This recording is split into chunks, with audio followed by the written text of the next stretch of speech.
Oke guys, jadi sekarang saya mau share sesuatu yang menarik nih. Jadi kan beberapa waktu yang lalu saya posting di YouTube bahwa saya dan tim saya kita tuh lagi banyak cari hotel, di mana budget nggak masalah, tapi yang kita cari adalah yang hitung-hitungannya masuk. Sesimpel itu.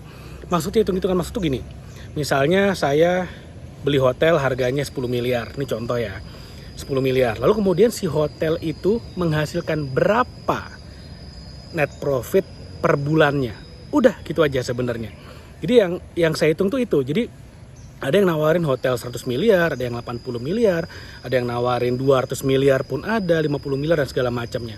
Nah, ketika saya dapat informasi itu, yang saya lakukan apa? Yang pertama adalah kita hitung dengan sekian kamar, dengan harga jualnya sekian, kita asumsikan occupancy rate-nya sekian, lalu kemudian operasionalnya sekian, kan nanti akan menghasilkan profit, ya kan? Nah, dari profitnya kita bandingkan dengan harga jualnya. Misalnya, harga hotelnya 10 miliar, lalu kemudian net profit per bulannya adalah 100 juta misalnya, contoh aja. 10 miliar ke 100 juta itu berapa sih? 1%. Artinya si hotel ini dari operatingnya, dari pengelolaannya bisa menghasilkan net profit 1% per bulan. Bagus nggak itu? Kalau bisa menghasilkan 1% per bulan, it's okay. Oke, dan itu bisa kita pertimbangkan karena gini, kalau kemudian kami yang membeli hotelnya, kami yang mengelola, dan kami punya pengalaman sudah lebih dari 10 tahun di pengelolaan hotel, di dunia properti khususnya di perhotelan, kita masih bisa memaksimalkan. Memaksimalkan artinya bisa meningkatkan lagi occupancy rate-nya, masih bisa meningkatkan lagi penghasilan dan segala macamnya. Masih ada bisa banyak yang diefisiensikan sehingga profit makin banyak. Itu menarik. Tapi ada juga hotel-hotel yang kemudian, dan banyakan kayak gini sih, banyakan yang dikasih ke kita, ditawarkan, setelah kita hitung-hitung itu hanya menghasilkan misalnya 0,2% per bulan, hanya menghasilkan 0,1% per bulan. Tentu saja itu dengan banyak asumsi ya, asumsi occupancy rate-nya sekian menurut perhitungan kami, menurut analisa kami, operating cost-nya sekian, karena kan kita nggak tahu, kita belum dapat nih financial report-nya. Ini baru informasinya berupa berapa kamar dan berapa harga jualnya. Ya kalau ngecek harga jual gampang lah, kita cek aja di Traveloka, di booking.com dan segala macam, kan kelihatan tuh harga jualnya berapa. Nah, dari sana kita hitung-hitung ternyata menghasilkan hanya 0,1%. Nah, kalau kayak gitu kan sebenarnya gini, pertimbangan investor ya, pertimbangan kami itu sesimpel nih. Kalau saya punya uang misalnya 10 miliar, lalu kemudian saya beli hotel yang menghasilkan 0,1% per bulan atau 1,2% per tahun, ya mendingan saya taruh deposito dong. Bener nggak? Mendingan saya taruh deposito.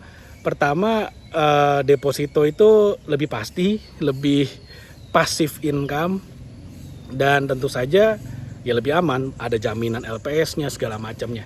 Apalagi kalau saya taruh deposito di bank pemerintah. Ya kalau bank pemerintah sampai bangkrut ya artinya Indonesia udah bubar juga tuh negaranya kan gitu. Nah, jadi di sini Oke, pertama terima kasih buat teman-teman yang udah nge-share banyak banget. Saya dapat puluhan penawaran hotel. Nah, lalu kemudian kalau misalnya ada yang ternyata secara hitung-hitungan kami ternyata buruk, apakah artinya pasti tolak? Enggak juga. Kita masuk ke tahap berikutnya. Tahap berikutnya tuh gini. Biasanya saya akan tanya, kenapa nih hotel dijual? Alasannya apa? Jadi ini supaya teman-teman punya insight juga ya. Supaya teman-teman punya insight ketika seorang investor mau berinvestasi itu pertimbangannya apa. Oke, saya akan tanya biasanya kenapa hotelnya dijual dan berapa occupancy rate-nya. Oke, ini pertanyaan yang sebetulnya ya jawabannya bisa bohong. Bisa aja dia hotelnya misalnya nggak laku tapi malu kan ngomongnya kan. Akhirnya dibilang lah kita mau memindahkan aset lah, kita mau menyederhanakan aset lah, kita mau segala macem lah, mau dipakai buat apa ya terserah lah. Cuman itu sama kayak gini, sama kayak saya datang ke dokter dan saya bohong dengan penyakit saya, ngapain gitu kan. Misalnya saya batuk-batuk gitu, saya tanya, Bapak gejalanya apa? Oh, saya gatel-gatel gitu, padahal saya batuk-batuk, ya ngapain? Ngapain ke dokter? Nah, kalau misalnya jujur gitu ya, jujur apa adanya, misalnya contohnya ya memang hotelnya nggak laku gitu, sepi gitu. Misalnya punya 100 kamar, tapi yang terjual atau yang tersewa kamarnya setiap hari hanya 10, hanya 15, berarti kan okupansi rate-nya hanya 10% tuh, 15%, yang artinya ya jelek gitu kan.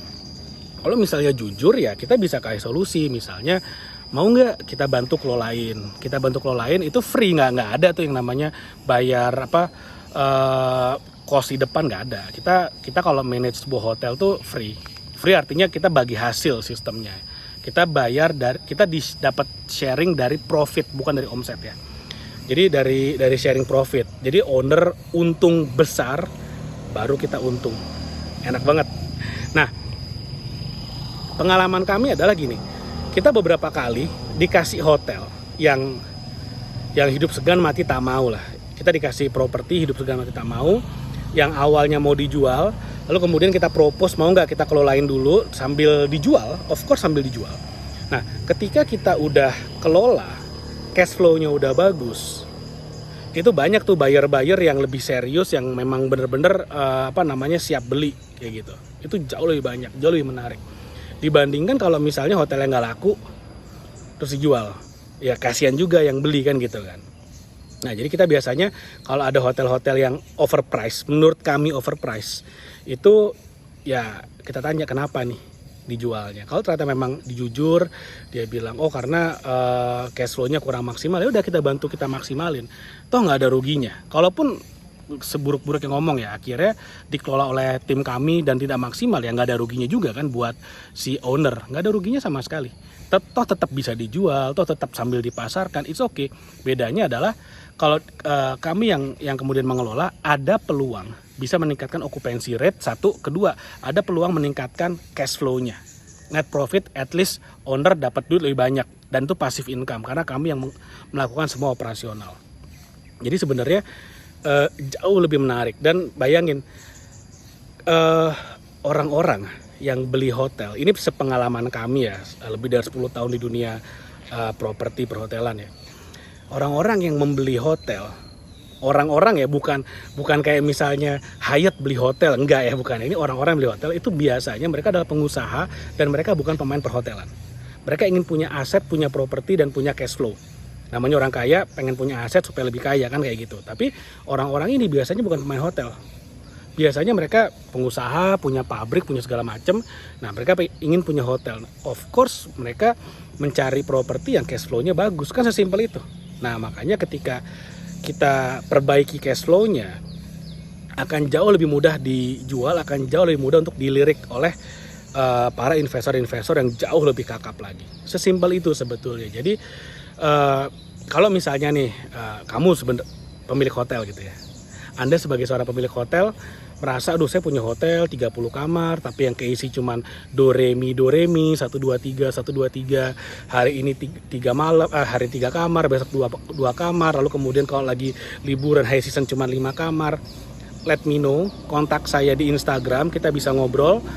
Siapa tahu ya, mudah-mudahan kita bisa kerjasama.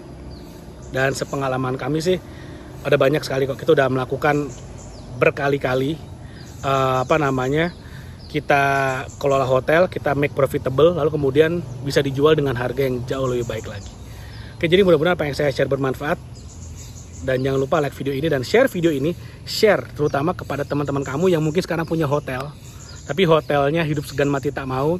Let me know, kontak saya di Instagram @gdebp. Thank you, sampai ketemu lagi di video berikutnya.